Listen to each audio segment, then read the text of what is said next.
Apakah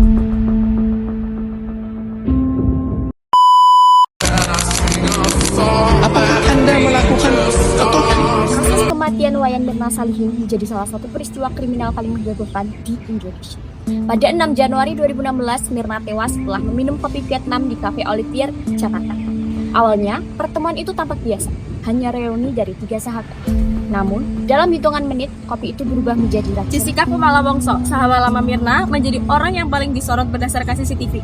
Jessica datang lebih dulu dan memesan minuman termasuk kopi yang diminum Mirna. Polisi menemukan adanya racun cyanida dalam kopi tersebut sebanyak 297 mg, dosis yang cukup untuk membunuh manusia dalam hitungan menit. Namun, dari sisi hukum pidana, muncul pertanyaan apakah bukti yang ada sudah cukup kuat untuk membuktikan unsur perbuatan dan kesalahan terdakwa?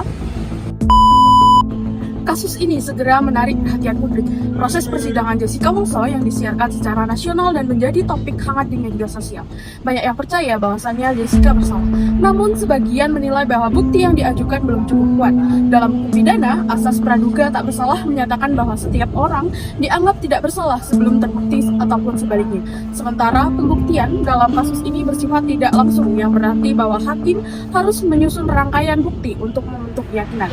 Disinilah muncul perdebatan. Apakah keyakinan hakim sudah benar-benar bebas dari keraguan? Pada Oktober 2016, Jessica Wongso divonis 20 tahun penjara atas kematian Mirna Salihin. Hakim menyatakan bukti untuk membuktikan kesalahan terdakwa, meski sebagian pihak menilai masih ada keraguan. Kasus ini memicu perdebatan tentang asas indi reo.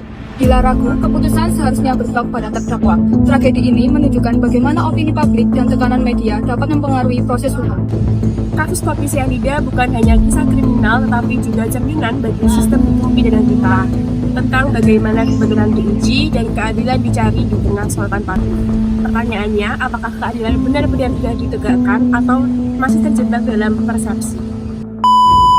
Kasus kopi cyanida bukan hanya tentang racun di dalam secangkir kopi. Ia tentang bagaimana hukum bekerja di tengah sorotan publik dan derasnya opini dari masyarakat.